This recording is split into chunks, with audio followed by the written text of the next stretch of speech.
In today's video, I'm going to teach you how to design your Substack homepage. By the end, you'll know exactly where to find the right controls and how to customize the look and feel of your publication so it reflects your brand and reads beautifully. Start on your Substack dashboard and open your publishing area. From there, click on Settings.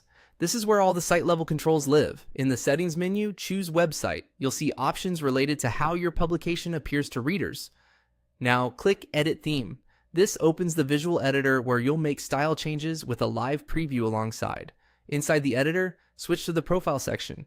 Think of this as your identity area, your name, visual style, and how your publication is presented. To unlock full control, select the custom option. This tells Substack you want to set your own colors and typography rather than relying on a preset. Begin with colors. Your brand color establishes the personality of your homepage. So, pick a primary shade that matches your logo or existing materials. Keep accessibility in mind. Ensure text stands out clearly against backgrounds, especially for buttons and links. A simple palette works best. One primary color, one accent if needed, and neutral tones for backgrounds and text. If you're unsure, start with a darker text color on a light background for maximum readability. Test link and hover states to make sure they're visible, and preview on both light and dark areas if your layout includes them. Next, adjust typography. Choose a legible body font that's comfortable for longer reading, then pair it with a distinct heading font for hierarchy. Avoid using too many typefaces. One for body and one for headings is usually enough.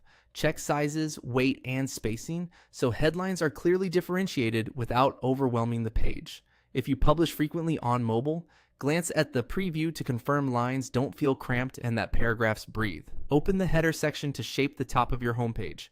Here, you can add a logo. Use a crisp, high-contrast file.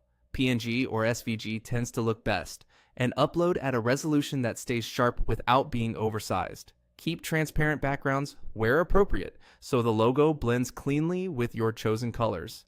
You can also add a word mark, which is simply your publication name styled consistently with your typography. Make sure the logo and wordmark don't compete. Pick one as the primary visual and let the other support. When everything looks cohesive in the preview, you're ready to share your newly designed Substack homepage with confidence.